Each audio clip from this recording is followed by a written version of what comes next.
শেষ ঠিকানার কারিগর মনু মিয়া আর নেই। কারো মৃত্যুর খবর পেলেই নিজ উদ্যোগেই প্রয়োজনীয় যন্ত্রপাতি নিয়ে চলে যেতেন কবর খুঁড়তে। নিঃস্বার্থ এই মানুষটি ৭৩ বছরের জীবনে কবর খুঁড়েছেন ৩,০০০-এর বেশি, আর এখন তার জন্যই খোঁড়া হচ্ছে কবর।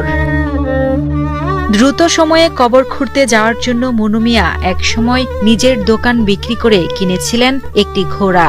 আদরের ঘোড়াটিকে নিয়েই তিনি ছুটে যেতেন কবর খুঁড়তে। তবে কিছুদিন আগে মনু মিয়া অসুস্থ হয়ে হাসপাতালে ভর্তি হলে সেই সুযোগে দুর্বৃত্তরা তার বহু বছরের সঙ্গী প্রিয় ঘোড়াটিকে নির্মমভাবে হত্যা করে। এতে মানসিকভাবে ভেঙে পড়েন এই মহৎপ্রাণ মানুষ। প্রিয় ঘোড়ার মৃত্যু শোকে মনু মিয়া শারীরিকভাবে আরও দুর্বল হয়ে পড়েন। চিকিৎসা শেষে বাড়ি ফিরে এলেও আর আগের মতো সুস্থ হয়ে ওঠেননি। ২৮ জুন সকালে জেলার ইটনা উপজেলার জয়সিদ্ধি ইউনিয়নের আগলাপাড়া গ্রামের নিজ বাড়িতে শেষ নিঃশ্বাস ত্যাগ করেন নিঃস্বার্থভাবে ৩,০৫৭টি কবর খোঁড়া শেষ ঠিকানার কারিগর খ্যাত মনু মিয়া। তার মৃত্যুতে পুরো এলাকায় নেমে এসেছে শোকের ছায়া। সামাজিক যোগাযোগ মাধ্যমেও ভেসে বেড়াচ্ছে মনু মিয়ার ছবি।